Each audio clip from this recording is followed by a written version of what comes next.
avez une voiture qui roule à gazole, essence, une voiture. Vous pouvez changer le moteur et remplacer ce moteur diesel ou essence par un moteur électrique. C'est cela, C'est ça. Stéphane Vimez. Tout à fait. Aujourd'hui, c'est possible. D'abord, ça coûte combien?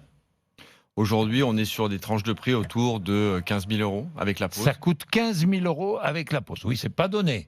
Il Aujourd'hui, y a des aides ou pas? alors c'est le débat qui s'ouvre, c'est qu'on va avoir un cadre juridique là dans les jours qui viennent. Oui. Et le débat qui va s'ouvrir juste derrière, c'est effectivement le sujet des aides. Il y a la métropole de Grenoble qui a donné l'exemple il y a quelques jours en annonçant qu'elle voterait des aides pour le rétrofit électrique. Et on espère évidemment que beaucoup de régions, de métropoles vont lui emboîter le pas. Et évidemment derrière, un bonus national qui pourrait s'additionner à ça. Qui pourrait s'additionner à cela. Bien.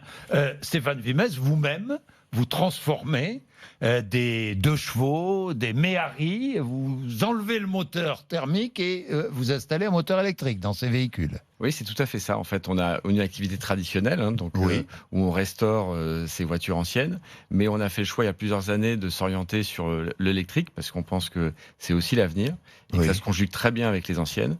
Et donc, on a, dans une 2 chevaux, concrètement, retiré le bicylindre d'origine, mis un moteur électrique et on se retrouve au volant d'une voiture très agréable à conduire, électrique et qui plus est avec un look absolument fantastique. Ça, c'est extraordinaire. Stéphane Vimez, vous avez de plus en plus de demandes. Oui, tout à fait. En fait, la semaine dernière, on était notamment au salon Rétromobile à Paris qui réunit un peu tout ce qui se fait en voiture ancienne. Et j'étais très surpris du niveau de curiosité, de demande.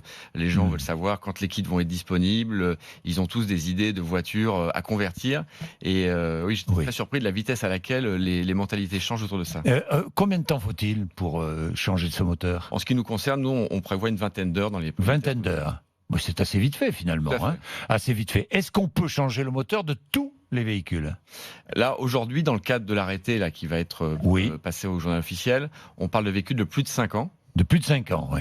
Donc, au-delà de 5 ans, on peut changer non seulement des voitures, mais il y a dans l'association des gens qui le font sur des 2 roues, sur des bus, sur des véhicules utilitaires. On part beaucoup des livreurs en centre-ville. Bien sûr. Il y a probablement quelque chose à faire. Mais Stéphane, aujourd'hui, il y a une réglementation en France qui est trop stricte.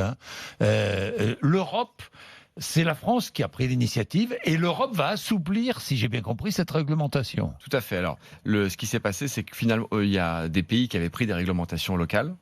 La France lui a emboîté le pas. Donc, l'AIR, avec le ministère, a rédigé un arrêté inspiré notamment de l'arrêté italien. Cet arrêté a été présenté aux instances européennes et il revient ces jours-ci au niveau du ministère pour pouvoir être publié au journal officiel. Donc là, on va avoir un cadre légal qui va encadrer la profession. Et donc, qu'est-ce que ça va donner comme possibilité? Alors, ça va donner comme possibilité à tout propriétaire d'un véhicule de plus de 5 ans d'amener son véhicule chez un professionnel du rétrofit, parce que c'est encore une activité encadrée. Et ce professionnel va pouvoir donc faire l'opération de conversion électrique, lui délivrer une attestation, un certificat de conformité qui va lui permettre de modifier sa carte grise et avoir une carte grise avec la mention EL, donc électrique, et la fameuse vignette qui va avec.